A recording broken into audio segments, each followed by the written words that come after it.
Good afternoon, students. Last class we are discussed plasma membrane. Today we are discuss about cytoplasm. What is cytoplasm? Cytoplasm is thick and semi-transparent. It contains ribosomes and other cell inclusions. திக்காகவும் டிரான்ஸ்பரண்டாகவும் இருக்கும். இதில் ribosomes அதிகமாக காணப்படுது. Cytoplasmic inclusion like glycogen, poly beta hydroxy butyrate granules. Glycogen with poly beta hydroxy butyrate granules are present in the cytoplasm. Then sulfur granules and gas vesicles are present. So இவ்வளவு சைட்டோபிளாசத்துல இருக்கு. சரிங்களா? என்னென்ன இருக்கு? இது எப்படி இருக்கும்? திக்கா இருக்கும், செமி டிரான்ஸ்பரண்டா, அதாவது வெளியில இருந்து ஓரளவுக்கு பார்க்கக்கூடிய அளவுல இருக்கும். டிரான்ஸ்பரண்ட். It contain ribosomes. இதில் நிறைய ribosomes இருக்கும். வேற என்னென்ன இருக்கும் அப்படின்னு பார்த்தீங்கன்னா கிளைகோஜன் இருக்கும், poly beta hydroxy butyrate granules இருக்கும், சல்ஃபர் கிரானியூல்ஸ் இருக்கும், அண்டு கேஸ் ரெசிக்யூல்ஸ் இருக்கும். சரிங்களா? Next bacterial chromosome. ஸோ பாக்டீரியாவோட குரோமோசோமை பற்றி இப்போ நம்ம டீட்டெயிலாக தெரிஞ்சுக்க போகிறோம். சரிங்களா? Bacterial chromosome. The bacterial chromosome is single circular DNA molecules. So அதனுடைய டிஎன்ஏ எப்படி இருக்கும் அப்படின்னு பார்த்தீங்கன்னா சிங்கிளாகவும் இருக்கும், சர்க்குலாகவும் இருக்கும். இல்லையா? சர்க்கிள் ஷேப்பில் tightly coiled and is not enclosed in a membrane as in eukaryotes. So டைட்டாக காயில்டாக இருக்கும். இதில் eukaryote not enclosed in membrane as in eukaryote. இது ப்ரோகேரியாட்டு. யூகேரியாட்டில் இருக்கிற மாதிரி மெம்பரைனை அந்த நியூக்ளியஸில் கவர் பண்ணி இருக்காது. சரிங்களா? This genetic material is called nucleoid. இதனுடைய ஜெனட்டிக் மெட்டீரியல் நம்ம என்னன்னு சொல்கிறோம்? நியூக்ளியாய்டு அப்படின்னு சொல்கிறோம். அல்லது ஆர் ஜீனோபோர். இதுக்கு என்ன பேர்? Genophore. It is amazing to note that the DNA of E. coli, example E. coli சொல்றாங்க, which measure about 1 mm long when uncoiled. சரிங்களா? 1 mm long ஆகும், uncoiled ஆகும் இதனுடைய DNA இருக்கும். சரிங்களா? ஸோ இதுக்குள்ளாரையே பார்த்தீங்கன்னா it contain all the genetic information of the organisms. The DNA is not bound to histone protein. இந்த டிஎன்ஏல என்ன இருக்காது, என்ன பவுண்டா இருக்காது அப்படின்னு பார்த்தீங்கன்னா histone protein. Histone protein is very very very very important. இது இந்த பாக்டீரியல் குரோமோசோம்ல இல்லை. சரிங்களா? ரைட். அடுத்து the single chromosome or the DNA molecule is circular and at one point it is attached to the plasma membrane and is believed that this attachment may help in the separation of two chromosomes after DNA replication. So இதில் பார்த்தீங்கன்னா the single chromosome என்ன செய்யுது அப்படின்னு பார்த்தீங்கன்னா the DNA molecule circular at one point it is attached to the plasma. இது எதோட attached ஆயிருக்கு அப்படின்னு பார்த்தீங்கன்னா பிளாஸ்மாவோட அட்டாச்ட் ஆயிருக்கு. இதால என்ன பெனிஃபிட்ஸ் இந்த பாக்டீரியாவுக்கு அப்படின்னு பார்த்தீங்கன்னா இது இந்த separation or replication, duplication, multiplication இந்த ப்ராசஸ் நடக்கும்போது இதுக்கு இந்த ஹெல்ப்பாக இருக்குது அப்படிங்கிறதான். சரிங்களா? அடுத்து நம்ம பார்க்க போகிறது plasmid. Plasmids are extra chromosomal double standard circular self replicating autonomous element. ரொம்ப நல்லா தெரிஞ்சிருக்கணும். பிளாஸ்மிட் அப்படின்னா என்ன அப்படின்னு பார்த்தீங்கன்னா plasmid extra chromosomal double standard circular self replicating autonomous elements. தானாகவே ரெப்ளிகேட் ஆகக்கூடிய ஒரு எலமெண்ட்ஸ். இதனோட size of plasmid varies from 1 to 500 kb. Usually plasmids contributes to about 0.5 to 5.0% of the total DNA of bacteria. சரிங்களா? They contain genes for fertility. இது என்ன பர்பஸ்க்காக இருக்கு? For fertility, antibiotics resistant and heavy metals. It also help in the production of bacteriocins and toxins which are not bound in bacterial chromosome. So இந்த plasmid use பண்ணி இந்த plasmid வந்து இப்போ நம்ம ஜெனடிக் இன்ஜினியரிங் டெக்னாலஜியில் இதனுடைய ரோல் வந்து ரொம்ப ரொம்ப ரொம்ப ரொம்ப அதிகம். ஸோ இந்த பிளாஸ்மிடை யூஸ் பண்ணி தான் நம்ம வந்து ரெக்கம்பினன்ட் டிஎன்ஏ டெக்னாலஜி, இந்த ப்ரொடக்ஷன் ஆஃப் வேக்சின்ஸ், இந்த மாதிரி ப்ராசஸ் எல்லாமே நம்ம சக்ஸஸ்ஃபுல்லாக இப்போ நம்ம பண்ணிக்கிட்டு இருக்கோம்.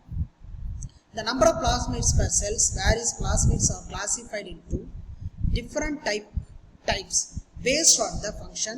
Some of them are fertility, F fertility factor. Some of them have or resistance. Some of them, F means fertility factor, or means resistance, COL coalition, it is a plasmids, RI root inducing plasmids, and TI tumor inducing plasmids. So plasmids are different type. So plasmids are differently used in the fertility, resistance, coalition, root inducing and tumor inducing. சரிங்களா? இதில் எல்லாத்துலேயுமே நமக்கு ஹெல்ப்பாக இருக்குது. அடுத்து நம்ம பார்க்க போகிறது மீசோசோம். These are localized in foldings of plasma. And yes, now we are discuss about mesosome. These are localized infoldings of plasma membrane produced into the cell in the form of vesicles. என்ன ஃபார்ம்ல இருக்கும்? vesicles, tubules and lamellae. They are clumped and folded together to maximize their surface area and helps in respiration and in binary fission. So இது வந்து binary fission நடக்கும் பொழுது இது ஹெல்ப்ஃபுல்லாக இருக்கும். சரிங்களா? அதை பார்த்த பர்பஸ் ஆஃப் ரீப்ரொடக்ஷன். அடுத்து பார்த்தீங்கன்னா பாலிசோம். மீசோசோம்க்கு அடுத்து பாலிசோம்ஸ் R பாலிரைபோசோம்ஸ். The ribosomes are the site of protein synthesis. Ribosomes பார்த்தீங்கன்னா protein synthesis உடைய ரொம்ப முக்கியமான ஒரு organelles, internal organelles. The number of ribosomes per cell varies from, ஒரு செல்லுக்குள்ளார எவ்வளோ இருக்கலாம் அப்படின்னு பார்த்தீங்கன்னா 10,000 to 15,000 ribosomes are present in cells. The ribosomes are 70S type and consist of 2 subunits. இது 70S டைப்பில் இருக்கும். இதுக்கு வந்து 2 சப்யூனிட்ஸ் இருக்கும். நீங்கள் பார்த்துருப்பீங்க ரைபோசோம் 8 மாதிரியான ஷேப்பில் இருக்கும். கீழே சின்னதாகவும் மேலே பெருசாகும். 50Sனா பெருசாக இருக்கும், 30Sனா சின்னதாக இருக்கும். ஒரு பார்ட் வந்து சின்ன சைஸ்லையும் ஒரு பார்ட் வந்து பெரிய சைஸ்லையும் இருக்கும். அதை தான் அந்த 50S 30S அப்படின்னு சொல்லுவோம். டோட்டலாக பண்ணும்போது 70S அப்படின்னு சொல்லுவோம். சரிங்களா? 50, 30, 80 தானே வரும். ஏன் சார் 70S அப்படின்னு சொல்றீங்கன்னா is a constant. The ribosomes are held together by mRNA and form polyribosomes or polysomes. சரிங்களா? அடுத்து நம்ம பார்க்க போகிறது flagella. பாக்டீரியாவில் இருக்கு இல்லையா flagella. Certain it is a locomotory organ, மூவ்மெண்ட்டுக்காக ஹெல்ப்பாக இருக்கிறதுனால இதை locomotory organs அப்படின்னு சொல்லுவோம். Certain motile bacteria have numerous thin hair-like projections of variable length emerge from the cell wall called flagella. சரிங்களா? ரைட். ஸோ இதில் it is 20 to 30 mu micron in diameter and 15 mu micron in length. So அந்த flagella-உடைய diameter and length. The flagella of eukaryotic cells contain 9+2 microtubules, but each flagellum in bacteria is made up of single fibril. Yeah, right. Flagella are used for locomotion. Already I told you, right? Based on the number and position of flagella, there are different type of bacteria. சரிங்களா? So different type la ஃப்ளஜெல்லாஸ் இருக்குது, single, double, multi அப்படிலாம் நம்ம நிறைய சொல்லுவோம். So அதை பற்றி நம்ம பார்ப்போம். சரிங்களா? ரைட். அடுத்து நம்ம பார்க்க போகிறது பார்த்தீங்கன்னா ஃபிப்ரே இல்லையா, fibriae or pili. Pili or fibri are hair-like appendages found on surface of cell wall or gram-negative bacteria. So gram-negative bacteria the hair-like structure the pili surface இருக்கும். Example Enterobacterium.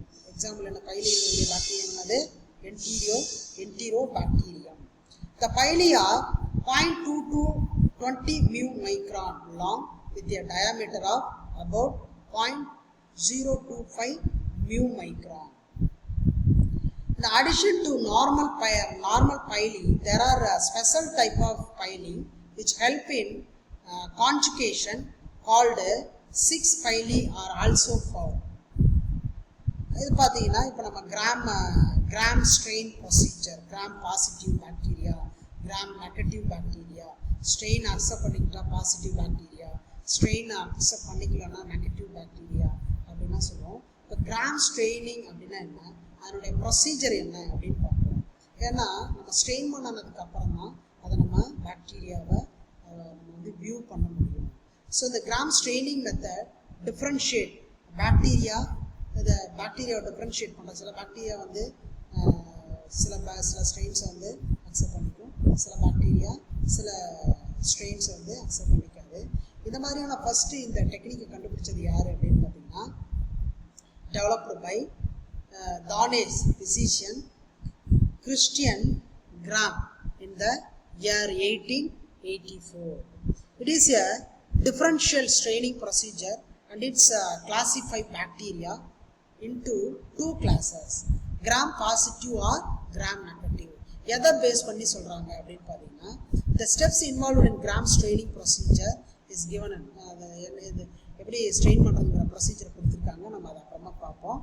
The gram positive bacteria retain crystal violet இல்லையா. Gram பாசிட்டிவ்னா என்னது, crystal violet கலரை வந்து அந்த ஸ்ட்ரெயினை வந்து accept பண்ணிக்கும். And appear dark violet whereas gram negative, அது எப்படி இருக்குன்னா டார்க் வயலட் கலரில் இருக்கும். Gram negative bacteria lose the crystal violet and when counter strained by saffron appear red under a microscopy. gram positive வந்து violet கலரில் இருக்கும், gram violet கலரில் இருக்கும். gram negative பாக்டீரியா பார்த்தீங்கன்னா ரெட் கலரில் இருக்கும். ஸோ violet கலரில் இருக்கிறதுக்கு காரணம் என்னென்னா கிறிஸ்டல் வயலட், அதாவது கிறிஸ்டல் வயலட்டை வந்து ரீடைன் பண்ணிக்கும். கிராம் நெகட்டிவ் பாக்டீரியா சாஃப்ரானின் வந்து அக்செப்ட் பண்ணிக்கும், அதனால இது ரெட் கலரில் இருக்குது. Most of the gram positive cell wall contain considerable amount of teichoic acid and telluric acid. Most of the cells gram positive cell wall contain considerable amount of teichoic acid and telluric acid. So அந்த செல் வால்ல இந்த acid இருக்கு. So அதனால தான் அந்த ஸ்ட்ரெயினை வந்து accept பண்ணிக்கிறதும் reject பண்ணக்கூடிய ப்ராசஸும் create ஆகுது. In addition, they may be contain polysaccharide molecules. The gram negative cell wall contain three components that lie outside the peptidoglycan layer. So lipoprotein, outer membrane, lipopolysaccharide. Thus the different results in the gram strain are used to difference in the structure and the composition of cell wall. The differences between gram positive and gram negative bacteria is given, right? So அது டேபிளில் கொடுத்துருக்காங்க, அதை பற்றி நம்ம next பார்ப்போம். சரிங்களா? இதுதான் எப்படி வந்து கிராம் ஸ்ட்ரெயினிங் ப்ரிப்பேர் பண்ணுறது, அது எப்படி டிப் பண்ணுறது, அது எப்படி நம்ம கலர்ஃபுல்லாக அந்த 2 டைப் ஆஃப் கலர்ஸ் ஃபார்ம் பண்ணிவிட்டு எப்படி நம்ம பாசிட்டிவ் நெகட்டிவ் செப்பரேட் பண்ணுறது அப்படிங்கிறத நம்ம நெக்ஸ்ட் கிளாஸில் பார்ப்போம். Okay, thank you students.